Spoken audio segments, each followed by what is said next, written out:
Hello guys, welcome back to our channel. In our previous videos, we have covered two predefined functional interfaces. These are predicate and function. For both these, we understood the syntax, application and usage. We saw what are the default and static methods that comes up with these interfaces. Then we got familiar with the concept of predicate joining and function joining. We looked at some examples to get a better understanding and hands-on experience on working with the predicates and function together.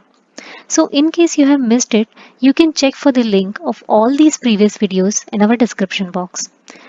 Or you can just go through the Java 8 playlist from Multifarious channel. Link for the same is mentioned on the top of your screen in the I button. Coming back to this video, in this video, we will cover another predefined functional interface, that is consumer. We will see its syntax and how and where we can use the consumer functional interface. We will look at what are the default and static methods that comes up with this functional interface, and also we'll see what is consumer joining and consumer chaining. And at last, we'll see the difference and where to use predicate, function and consumer. So before wasting any time, let's get started. What is a consumer? A consumer is a type of functional interface. The consumer interface is a part of java.util.function package which has been introduced since Java 8 to implement the support for functional programming in Java. Since it is a functional interface, it contains single abstract method. It represents a function which takes in one argument and produces some result, but it does not return any value. Now let's understand the syntax of consumer. So a consumer is defined like this. It is annotated with @functional interface annotation. It contains only one abstract method, that is except. And notice that the return type here is void. So you can remember the name of this method like consumer is used for accepting and consuming some kind of input and applies some processing to it, but does not provide anything in return. The method signature of the consumer are void accept t. So here t is the type of input to the consumer. Since it is a functional interface, hence we can use it to invoke a lambda expression. Now let's see some example to understand the usage of consumer. So let's assume I want to write a consumer that will take the input value and just print it to the console. First I will try to implement this without any lambda expression. So in Java 7, what will you do? You will create a class that will implement the consumer interface, and that class will provide the implementation for the abstract method, that is accept. So your code will look something like this. Public class display name that implements the consumer interface of type string. Now this class will override the accept method, and in the accept method we will just write system.out.println. My next task would be to invoke this method.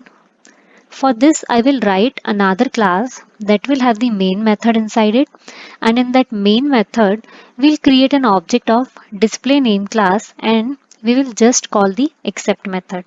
So let me do that. We will create a demo class that has a main method inside it. The main method will create an object of display name, and it will invoke the accept method by dn.accept. Now let's convert the same to the lambda expression. So first what we'll do is, first we'll convert this method accept to a lambda expression. So a lambda expression for accept method will look something like this. So now I can directly use this in my main method, and my main method would look something like this. So here I have just replaced the code for invoking the class display name by the lambda expression. So let's see this code into the actions.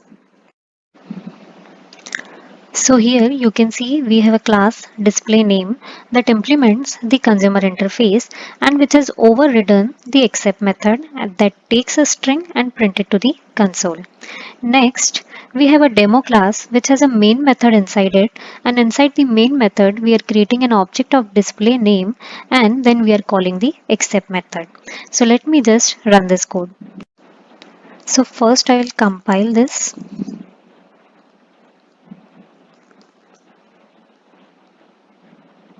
then I'll compile my demo class, and then I'll run it. So you can see all these strings are printed by the consumer. So in the demo class, first I will import the consumer,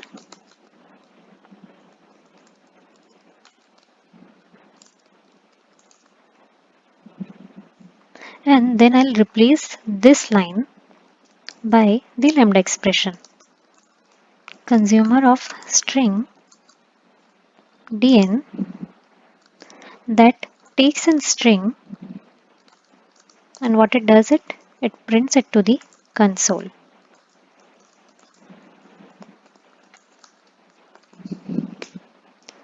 So let me just save this code and let us compile and run it.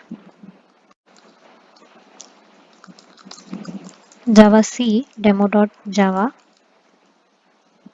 and Java demo. So you can see again the strings are printed with the lambda expression now.